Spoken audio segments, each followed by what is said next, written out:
तो जैसा कि हम बात कर रहे थे राहु और शुक्र की विभिन्न भावों में युति की, तो अगर आपके लगन चार्ट में 11th हाउस में इनकी युति बन रही है तो आपको इसके क्या परिणाम देखने को मिलेंगे, ये इस वीडियो में आज हम जानेंगे। देखिए, 11th हाउस हमारी कुंडली का वो हाउस है जिससे हम हमारे लाभ को, धन को देखते हैं। साथ ही हमारी जो इच्छाओं की पूर्ति है, धन संबंधी इच्छा या कोई भी अन्य इच्छा, और हमारे पास प्रॉपर्टी वगैरह जो कुछ भी रहेगा, कितना हमें प्राप्त होगा। साथ ही हमारे जो भी फ्रेंड्स हैं, फ्रेंड सर्किल है, सोशल सर्किल है, उसको देखते हैं, बड़े भाई को देखते हैं, और हमारे जो भी गेन्स हैं लाइफ के, उनको देखते हैं। साथ में हमारा जिन जिन लोगों से कांटेक्ट हैं, किस प्रकार के हमारे फ्रेंड्स हैं, और क्या हमारे कुछ वीआईपी लोगों से भी कांटेक्ट हैं, इन सबको देखते हैं। और हमारे पास कितना धन आएगा पूरी लाइफ में, किस प्रकार से हमें लाभ होंगे, कहाँ से होंगे, वो सब 11th हाउस बताता है। और शुक्र की जहाँ तक बात की जाए तो शुक्र लग्जरी को रिप्रेजेंट करता है, शुक्र कैश के रूप में धन को रिप्रेजेंट करता है।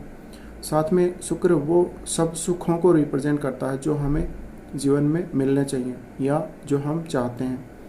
तो शुक्र खुद धन का कारक है, इस वजह से 11th हाउस में जब भी ये आता है तो ऐसे जातकों के पास बड़ी मात्रा में धन होता है और बड़ी मात्रा में इनके पास सुख सुविधाएं होती हैं। जीवन जीने के लिए किसी प्रकार की कोई सुख सुविधाओं की कमी नहीं होती, और हमेशा इनके पास सोर्स ऑफ इनकम एक या एक से अधिक भी हो सकते हैं।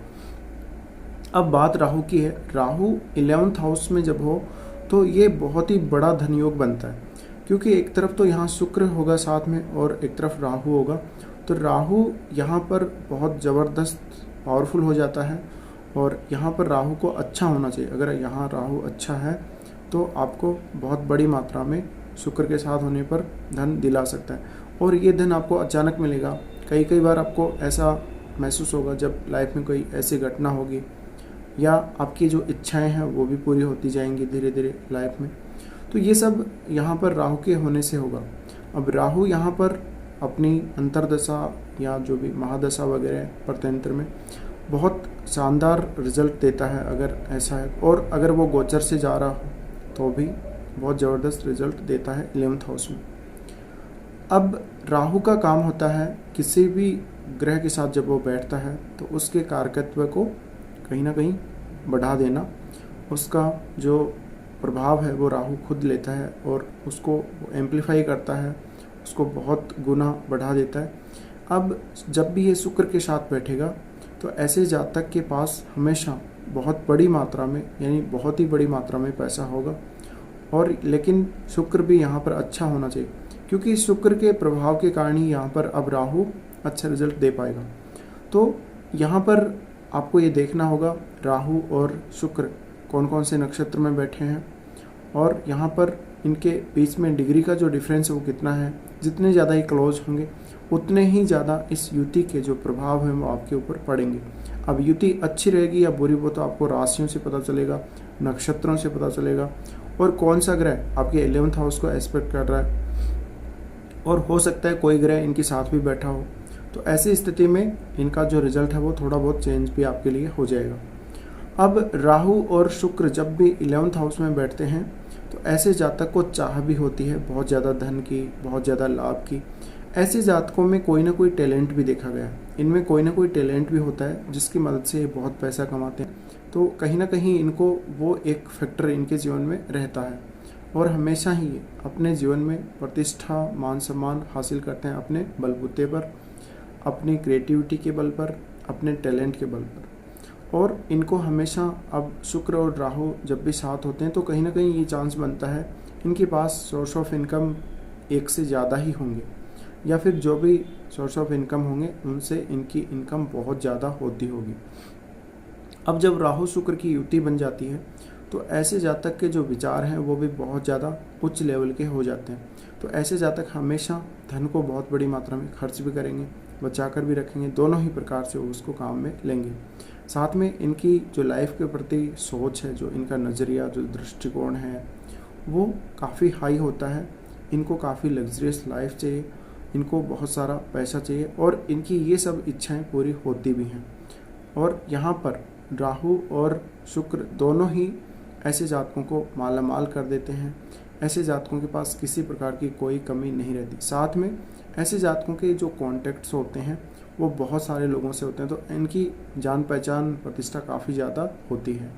ऐसे जातकों के राजनीतिक पदों पर, उच्च पदों पर बैठे लोगों से या बहुत बड़े अधिकारियों से कॉन्टैक्ट हो सकते हैं। साथ में यहाँ पर ये 11th हाउस है और यहाँ पर राहु जब भी बैठता है तो राहु यहाँ पर काफ़ी ज़्यादा हालांकि बढ़ा देता है, लेकिन जुपिटर की भी अगर दृष्टि पड़ जाती है राहु शुक्र की इस युति पर, तो आपके लिए जो धन की मात्रा है वो और बढ़ जाएगी। और इसके लिए आपको देखना ज़रूरी है कि जुपिटर आपके चार्ट में अच्छा होना चाहिए। साथ में आपको ये देखना पड़ेगा कि जुपिटर किस प्रकार से, किस दृष्टि से देख रहा है और जुपिटर कितना स्ट्रॉन्ग है। तो जुपिटर भी अगर आपके चार्ट में अगर एस्पेक्ट भी नहीं कर रहा तो अगर अच्छा बैठा है, स्ट्रॉन्ग है, तो बहुत अच्छी बात है। अब यहाँ पर शुक्र, क्योंकि पुरुषों के लिए वो मैरिज का कारक भी होता है, ऐसे केस में ऐसे जातक का जो जीवन साथी होगा वो हो सकता है उसके फ्रेंड सर्किल में से ही हो या उसका पहले से इन दोनों के बीच में, मतलब जो भी जातक और जातिका के बीच में कोई प्रेम संबंध रहा हो या कोई जान पहचान रही हो या फिर पहले से साथ पढ़े हैं, साथ पले बढ़े हैं, जो भी हो सकता है। साथ में ऐसे जातक हमेशा अपने फ्रेंड सर्किल में से ही किसी ना किसी को चूज करते हैं, अपना जीवन साथी अपने फ्रेंड सर्किल में से ही ये बनाने की कोशिश करते हैं। तो ऐसे केस में इनका लव मैरिज या फिर लव कम अरेंज मैरिज का चांसेस रहता है और इनका जो भी इनका जीवन साथी होगा वो इनको काफ़ी सपोर्टिव रहेगा, काफ़ी ज़्यादा इनके साथ अच्छा व्यवहार करेगा। लेकिन ऐसे जातकों के लिए ये भी कहा जाता है कि इनके किसी से प्रेम संबंध या एक्स्ट्रा मैरिटल अफेयर वगैरह वो सब होने के चांसेस भी रहते हैं, क्योंकि शुक्र यहाँ पर 11th हाउस में आने से ऐसे जातकों के स्त्रियों से बहुत अच्छी बनती है और इनकी जो भी ज़्यादा जो फ्रेंड्स होते हैं उनमें ज़्यादा संख्या स्त्रियों की ही होती है। तो ऐसे केस में जातक के एक्स्ट्रा मैरिटल अफेयर या जो भी प्रेम संबंध जिस प्रकार से भी इनके बनने के चांसेस बहुत ज़्यादा रहते हैं। पर इन सब का प्रभाव है वो कई बार ऐसे जातकों की जो लाइफ है, मैरिड लाइफ, उस पर नेगेटिवली भी पड़ता है। यहाँ पर शुक्र के खराब होने पर ये जो आपके लिए धन का योग बनेगा या जो कुछ भी यहाँ पर अच्छा मिलेगा वो कहीं ना कहीं बिगड़ जाएगा। तो ऐसे केस में जातकों की जो मैरिड लाइफ है वो भी बिगड़ जाती है। साथ में इनको, क्योंकि ये दोनों जो ग्रह हैं वो जब साथ बैठेंगे तो बिल्कुल ऑपोजिट हाउस यानी पंचम हाउस को पूरी तरह से प्रभावित करेंगे, दोनों ही पूर्ण दृष्टि से देखेंगे।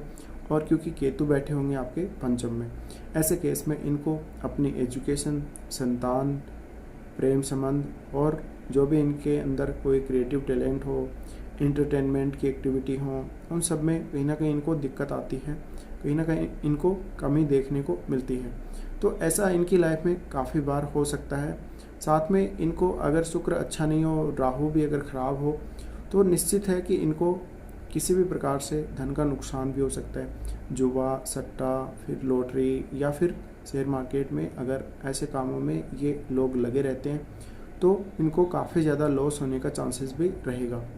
साथ में इनको संतान को लेकर दिक्कत हो सकती है, हो सकता है संतान होने में या तो देरी हो या फिर किसी ना किसी प्रकार का संतान के साथ हेल्थ इश्यू रहे, तो ऐसा इनका रहता है। साथ में इनके लिए ये महत्वपूर्ण हो जाता है, पास्ट लाइफ के इनके जो कर्म होते हैं उस पर भी बहुत कुछ डिपेंड करता है।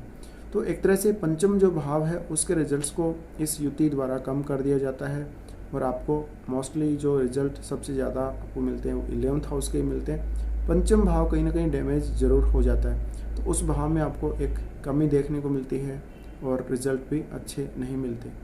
तो कुछ इस प्रकार का रहता है आपकी कुंडली में जब राहु शुक्र की युति 11th हाउस में बन रही हो। फिलहाल इतना ही।